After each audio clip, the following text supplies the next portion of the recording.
আসসালামু আলাইকুম এভরিওয়ান, কেমন আছেন আপনারা সবাই? আশা করি আপনারা সবাই ভালো আছেন। আলহামদুলিল্লাহ আমিও ভালো আছি আল্লাহর অশেষ রহমতে। এই তো দেখতে পাচ্ছেন কোথাও যাওয়ার প্রস্তুতি নেওয়া হচ্ছে। আসলে আমরা যাচ্ছি ছাদে কাপড় দেওয়ার জন্য। এতদিন তো বৃষ্টির কারণে কাপড় দিতে পারি নাই, ছাদেও দিতে পারি নাই, ব্যালকনিতেও দিতে পারি নাই, বাসার মধ্যেই দিতে হয়েছে আমাদেরকে।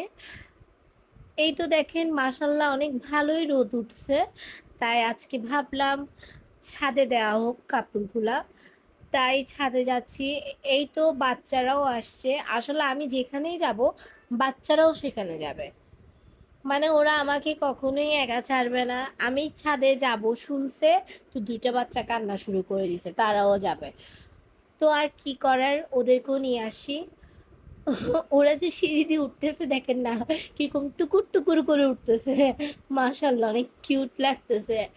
সবাই তো ছোটবেলায় এভাবেই সিঁড়ি দিয়ে উঠতো।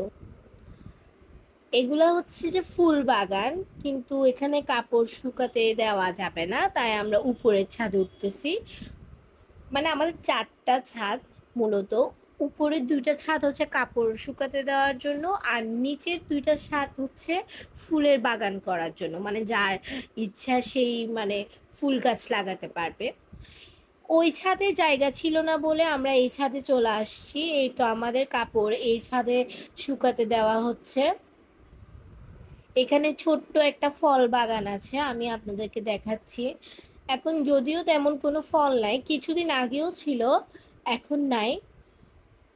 এই তো দেখেন মাশাল্লাহ ছোট্ট ছোট্ট কি কিউট করে উঠছে, মাশাল্লাহ মাশাল্লাহ। এখানেও তো ছোট ছোট আম। এটা হচ্ছে ডালিম গাছ, এখানে ছিল কয়েকটা ডালিম, আমি কিছুদিন আগেও দেখছি, কিন্তু এখন নাই। এই তো বাকি গাছগুলা।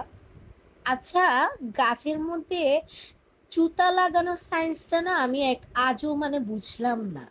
মানে জুতা কেন লাগায় গাছের মধ্যে?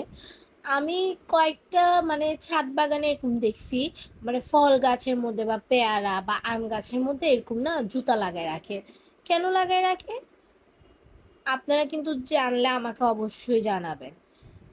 আমি এখানেও দেখলাম কিছুদিন আগে ফুলকপি আর বাঁধাকপি ছিল, এগুলো মনে হয় উঠায় ফেলছে, এখন আর নাই।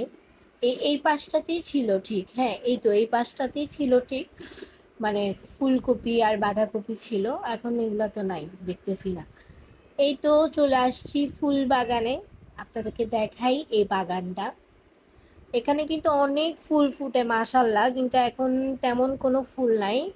শীতকালে এত সুন্দর লাগে, মাশাল্লাহ মাশাল্লাহ অনেক সুন্দর লাগে শীতকালে, মানে এই ফুল বাগানটা অনেক সুন্দর লাগে। এই তো দেখাচ্ছি, চারপাশেই মানে সবুজ সবুজ, দেখতে অনেক ভালো লাগে, যেখানেই চোখ যায় সেখানেই সবুজ। মানে শহরে, এই ব্যস্ত শহরে যে এত সুন্দর সবুজ আলোয় দেখতে পারবো, এটাও অনেক আল্লাহর কাছে শুক্রিয়া।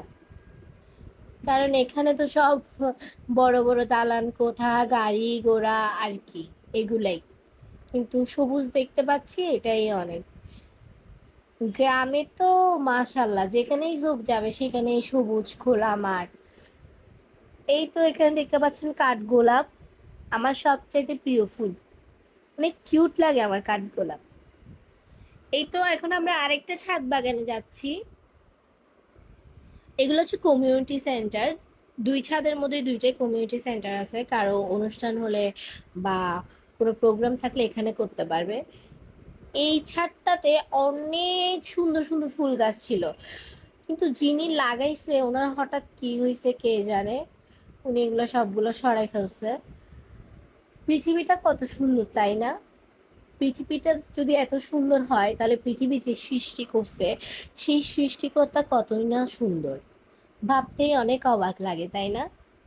আসলেই। এই তো দেখতে পাচ্ছেন আমাদের সিঁড়িগুলা গোল গোল রাউন্ড, একদম ভুলভুলাইয়ের মতো লাগতেছে। এখানে যে প্রথমবার একবার তাকাবে তার মাথা ঘুরায় উঠবে, কিন্তু আমার অভ্যাস হয়ে গেছে তাকাইতে তাকাইতে। এই তো বাসায় চলে আসছি, দেখতেই পাচ্ছেন আমাদের বাসার অবস্থা। প্রত্যেকটা রুমে এই দুই বাচ্চা এরকম অবস্থা করে রাখছে। এই যে খেলনাটা দেখতে পাচ্ছেন, এটাকে কোরবানির গরু বানাইছে, এটা হচ্ছে ওদের কোরবানির গরু। এইভাবে দেখলেই বোঝা যায় আসলে বাচ্চাদের মনটা কতটা পিওর। মানে বড়রা যা করে তা ওরা কপি করার চেষ্টা করে। এই তো আজকে এই পর্যন্ত, আর না, আল্লাহ হাফেজ।